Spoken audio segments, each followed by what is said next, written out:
काल मी कोथिंबीर वडीचा एक शॉर्ट व्हिडिओ शेअर केला होता. आज घेऊन आली आहे त्याची पूर्ण विदाऊट फेल रेसिपी.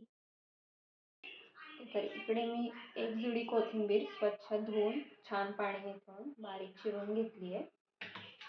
15-20 पाकळ्या लसूण, 3 हिरव्या मिरच्या, त्यात मी थोडंसं जिरं पण घालते. हे मी मिक्सरला वाटून घेणार आहे.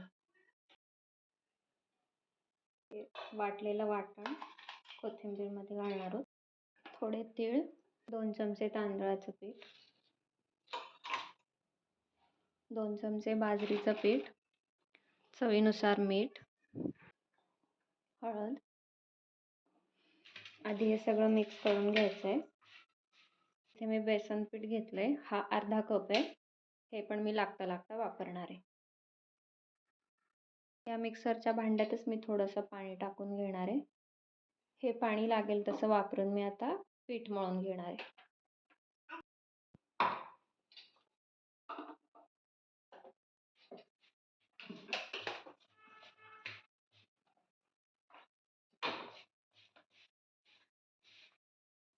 अजून बेसन पीठ ॲड केलं मी.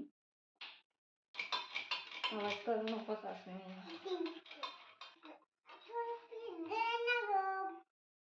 पीठ मळून झालंय. एवढं पूर्ण कप भरून वरतून 3 ते 4 चमचे बेसन पीठ मला लागलंय. पीठ तयार झालंय. आता आपण याचा लांब आकार करून याला वाफवून घेऊ. कढईच्या तळाशी पाणी घातलंय. कढईतल्या पाण्यात एक स्टँड ठेवायचा. मग वरतून झाकण ठेवून पाण्याला एक उकळी येऊ द्यायची.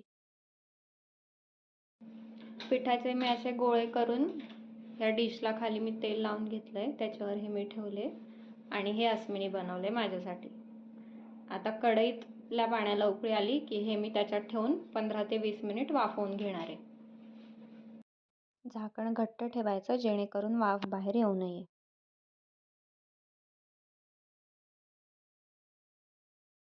पंधरा मिनिटानंतर वडी शिजली का ते चेक करायचं सुरीच्या मदतीने आणि सुरी क्लीन निघाली म्हणजे वडी आपली शिजली आहे. वडी थोडी थंड झाल्यावर तुम्हाला किती जाड बारीक हवं त्यानुसार कट करून घ्या. वडी तळताना तेल मीडियम गरम हवं. तेल खूप गरम झालं तर वडी पटकन काळी होते. वडी लो टू मीडियम गॅसवरच तळायची आहे म्हणजे बाहेरून क्रिस्पी होते आणि आतून थोडी सॉफ्ट राहते. गरमागरम कोथिंबीर वडी चहासोबत मस्त लागते. तुम्ही पण नक्की ट्राय करा.